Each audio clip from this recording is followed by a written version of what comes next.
kwentuhan, kantahan, tawanan po ang inyong matutunghayan ngayong hapon. Two of the best comedians in the country today. Naitay Kapuso, please welcome Donita Knows, Waki Kiray! Hi, Tito Boy! Nice to see you again. Oo, Napakabango ni Tito Boy! Kayo din. Napakabango. Tayo isa lang. Kami dalawa, di ba? Isa, dalawa. Yes. Pero alam niyo, kanina ko gustong itanong ito, isettle na natin ito dahil nagdidebate ngayon ang maraming tao sa buong Pilipinas. Una, sino ba talagang mas maganda sa inyong dalawa? Tito Boy, pareha kami nagpagawa ng ilong. Hoy, sandali!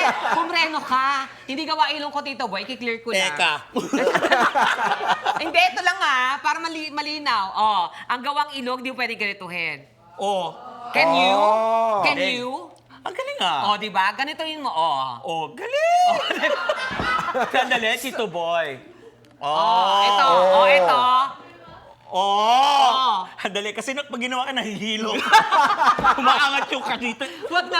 Okay na yan. Pero gaano ba kahalagang ilong talaga sa ganda ng isang tao? Sa inyong pananaw? Kasi Tito Boy, nung ilong ko kasi dati, grabe, ang bilis kong huminga sa sobrang Namimiss mo laki. siya? Ayoko, Tito Boy. Ayaw Ayoko. mo. Kasi pag nakita mo ko, ilong na agad, makikita mo, ang laki ng ilong ko, parang hanggang dito eh. Oo, aaminin ko, hindi katulad ng iba. Hindi, ba't ko naman hindi aaminin kung nagpagawa talaga? Di? May lahi kasi kaming Espanyol, Tito Boy. Kaya that's why yung features na mukha. Kasi may lahi silang Okay. takoyaki. Ay, Sige, ang yabang mo. Alam mo ba, meron akong, ay mamaya, Tito Boy, papakita ko yung picture ni Donita dati. I swear. Eto, hawakan mo yung baba ko, Tito Boy, malambot. Okay. Punta ka doon, dali. Dali. Ay, naku, Yabang Tito mo, Boy, ha? malambot din yan. Oh, pareho lang. Tito Boy, magsabi ka na totoo. Matigas, Kiray, malambot. wag natin. Hindi, antay mo si Tito. Hindi lang sisinungaling. I plead the fifth. Oo, di ba?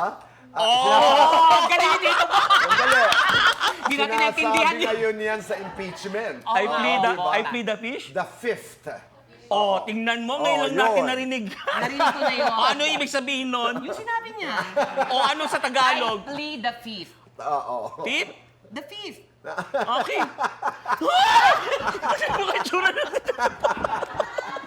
Pero Uy, ang ganda ko dito, ako ang nais ko lamang sabihin po ay iginagalang natin, ako personal, ang choice na yan. Tama Yes. po. Oo, Tama nasa po. tao yan, Yes. make your choice, pumunta lamang sa qualified na mga doktor. Tama. Tatapo. Tito. Pero